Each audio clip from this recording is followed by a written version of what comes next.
It was many and many a year ago, in a kingdom by the sea, that a maiden there lived, whom you may know by the name of Annabel. And this maiden she lived with no other thought than to love and be loved by me.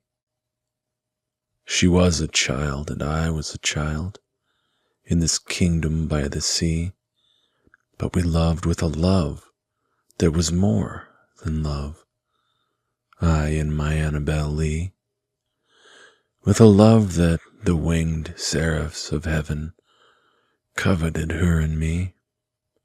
And this was the reason that long ago, in this kingdom by the sea, a wind blew out of a cloud by night, chilling my Annabel, so that her high-born kinsman came and bore her away from me, to shut her up in a sepulchre, in this kingdom by the sea. The angels, not half so happy in heaven, went envying her and me.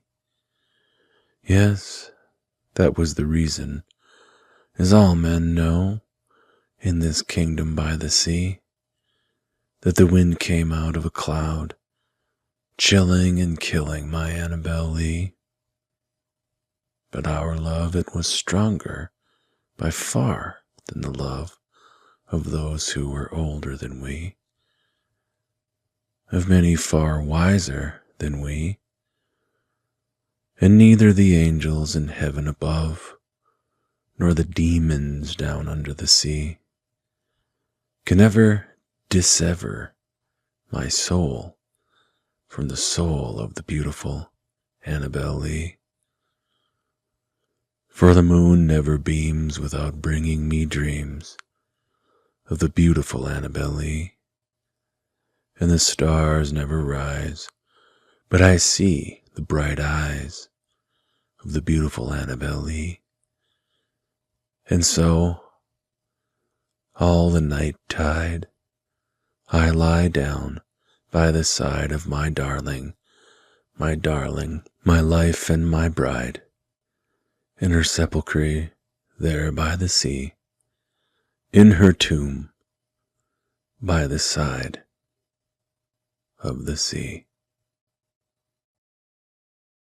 The Raven by Edgar Allan Poe, published 1845. Once upon a midnight dreary, while I pondered, weak and weary, over many a quaint and curious volume of forgotten lore, while I nodded, nearly napping, suddenly there came a tapping, as of someone gently rapping at my chamber door. "'Tis some visitor," I muttered, tapping at my chamber door. "Only this and nothing more." Distinctly I remember, it was in the bleak December, and each separate dying ember wrought its ghost upon the floor. Eagerly I wished the morrow, vainly I had sought to borrow from the books surcease of sorrow, sorrow for the lost Lenore, for the rare and radiant maiden whom the angels name Lenore, nameless here forevermore. And the silken, sad, uncertain rustling of each purple curtain thrilled me, filled me with fantastic terrors never felt before, so that now, to still the beating of my heart, I stood repeating, till some visitor entreating entrance at my chamber door, some late visitor entreating entrance at my chamber door. This it is, and nothing more, Presently my soul grew stronger, hesitating then no longer. "Sir," said I, "or madam, truly your forgiveness I implore.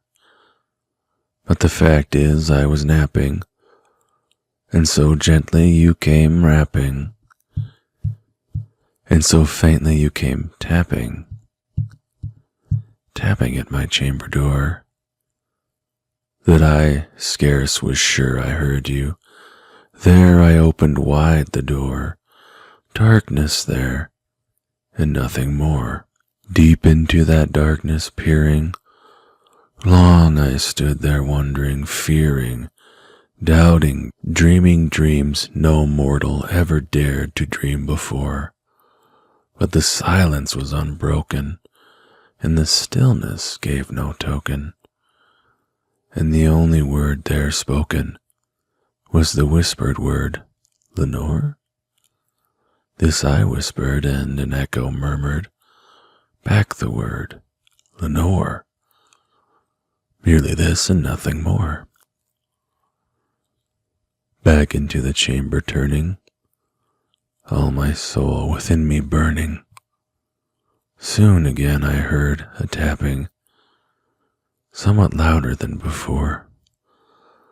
"Surely," said I, "surely that is something at my window lattice. Let me see, then, what thereat is. Can this mystery explore?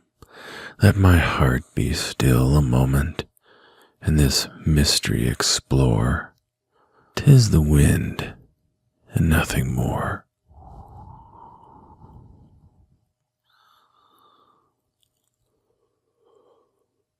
Open here I flung the shutter, when this many a flirt and flutter, in there stepped a stately raven of the saintly days of yore.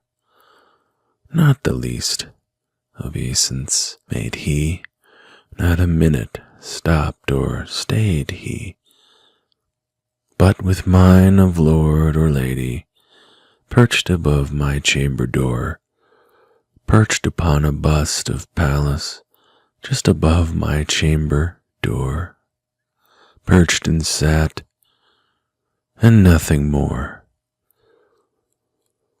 Then this ebony bird beguiling my sad fancy into smiling, by the grave and stern decorum of the countenance it wore. "Though thy crest be shorn and shaven, thou," I said, "art sure no craven, ghastly, grim, and ancient raven, wandering from the nightly shore. Tell me what thy lordly name is on the night's Plutonian shore." Quoth the raven, "Nevermore."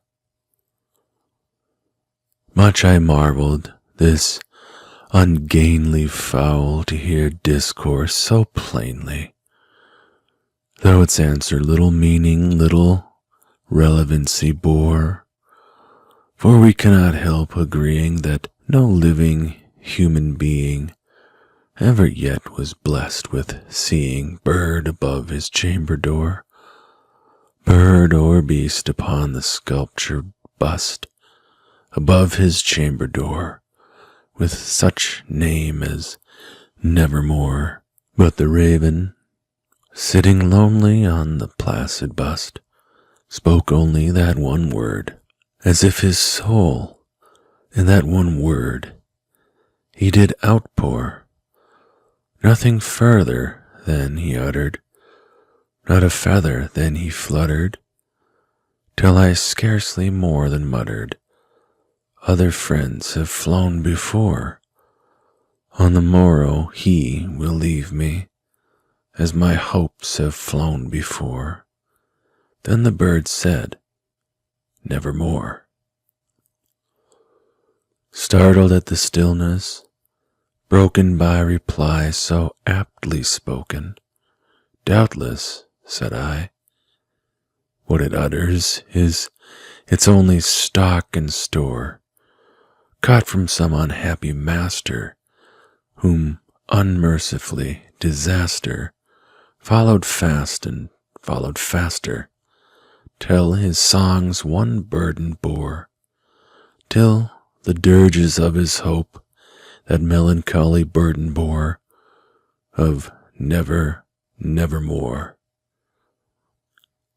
But the raven still beguiling all my fancy into smiling, straight I wheeled a cushioned seat in front of bird and bust and door. Then upon the velvet sinking, I betook myself to linking fancy unto fancy, thinking what this ominous bird of yore, what this grim, ungainly, ghastly, gaunt, and ominous bird of yore meant in croaking nevermore. This I sat engaged in guessing, but no syllable expressing, to the fowl whose fiery eyes now burned into my bosom's core.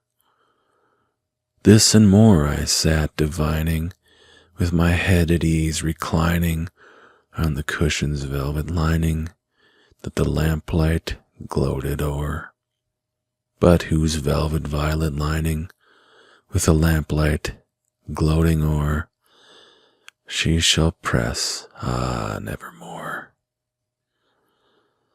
Then methought the air grew denser, perfumed from an unseen censer, swung by seraphim whose footfalls tinkled on the tufted floor.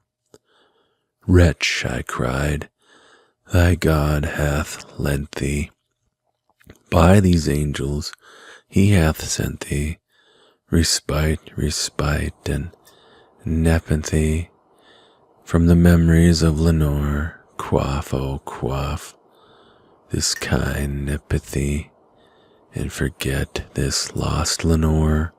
Quaff the raven, nevermore.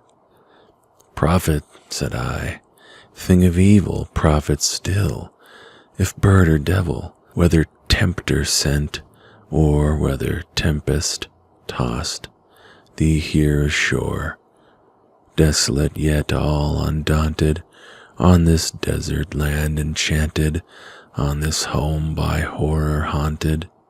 Tell me truly, I implore, is there balm in Gilead? Tell me, I implore. Quoth the raven, nevermore. Prophet, said I, thing of evil, prophet still, if bird or devil, by that heaven that bends above us, by that God we both adore, tell this soul with sorrow laden if, within the distant Aidenn, it shall clasp a sainted maiden, whom the angels name Lenore, clasp a rare and radiant maiden, whom the angels name Lenore. Quoth the raven, nevermore. Be that word our sign in parting, bird or fiend, I shrieked, upstarting, get thee back into the tempest and the night's Plutonian shore.